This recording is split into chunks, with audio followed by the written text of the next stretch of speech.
Riesgo mínimo.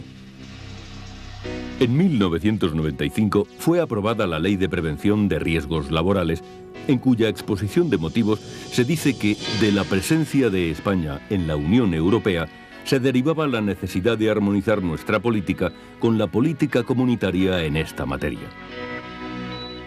La Ley de Prevención de Riesgos Laborales tiene por objeto promover la seguridad y la salud de los trabajadores mediante la aplicación de medidas y el desarrollo de las actividades necesarias para la prevención de riesgos derivados del trabajo, con la idea fundamental de actuar antes de que se produzcan los daños.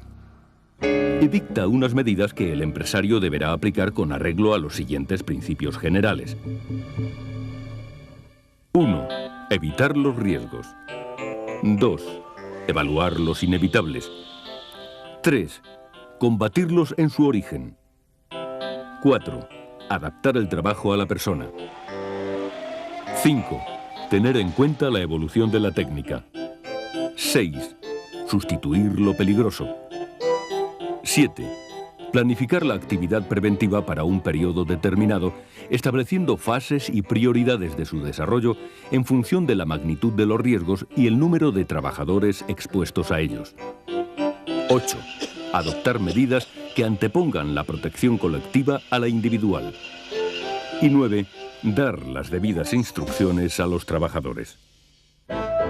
El empresario deberá consultar a los trabajadores y permitir su participación en el marco de todas las cuestiones que afecten a la seguridad y a la salud en el trabajo y organizará los recursos necesarios para el desarrollo de las actividades preventivas con arreglo a una de estas 4 modalidades o alguna combinación de ellas, asumiendo personalmente tal actividad, designando a uno o varios trabajadores para llevarlas a cabo, constituyendo un servicio de prevención propio o recurriendo a un servicio de prevención ajeno.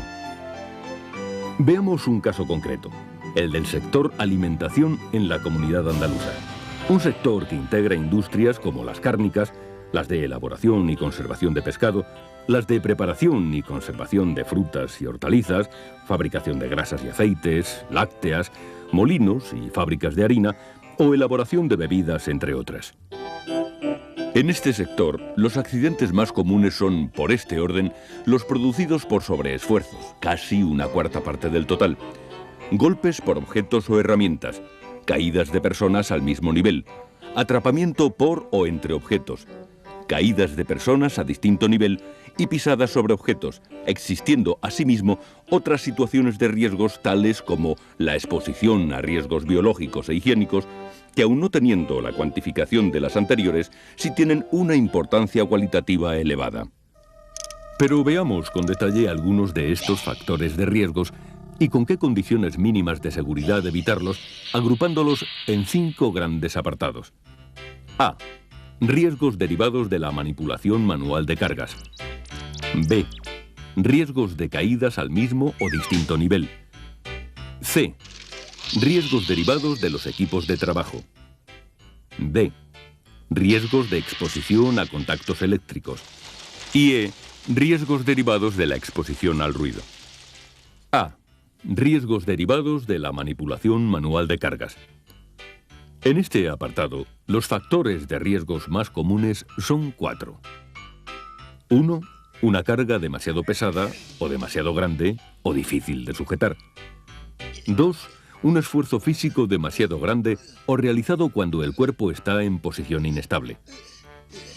3. Un esfuerzo físico demasiado frecuente o prolongado en el que intervenga en particular la columna vertebral. Y 4. La falta de aptitud física para realizar la tarea en cuestión. Frente a ello, las disposiciones mínimas son 2.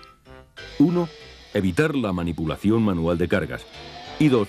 Formación e información sobre la forma correcta de manipular las cargas. B.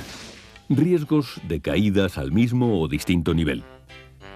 En este apartado, los factores de riesgo más comunes son 4. 1.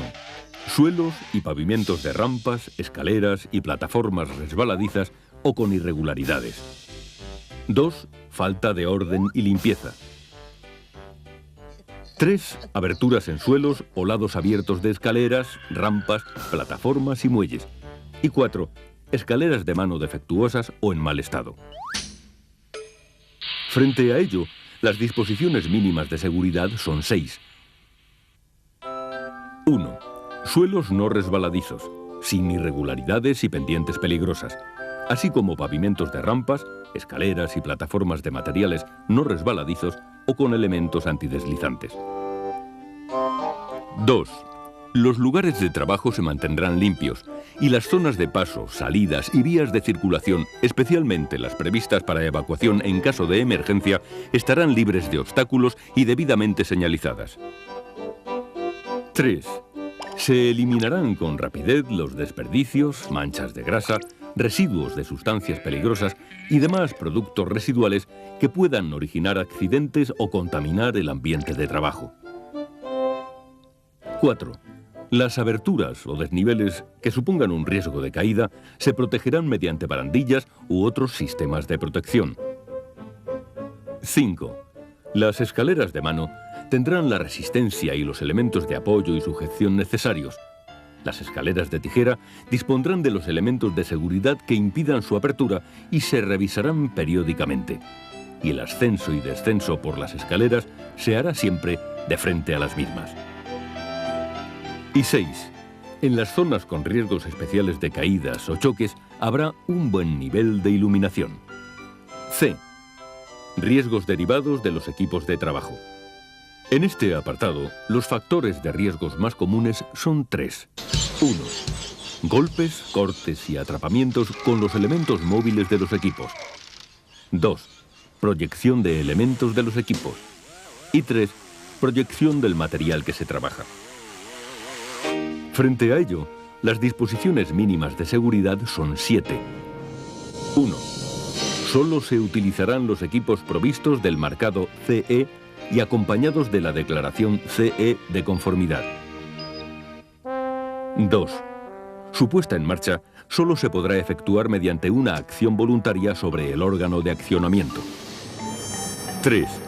Todo equipo deberá estar provisto de un órgano de accionamiento de emergencia que permita su parada total. 4. Los equipos con riesgo de proyección estarán provistos de resguardos adecuados.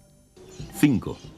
Los elementos móviles de un equipo que entrañen riesgos de accidentes por contacto mecánico deberán ir equipados con resguardos o dispositivos que impidan el acceso a la zona peligrosa. 6.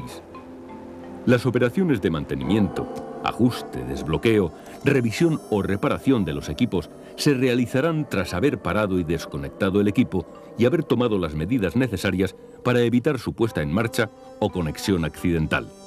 Y 7. Las herramientas manuales deberán ser de características y tamaños adecuados a la operación a realizar.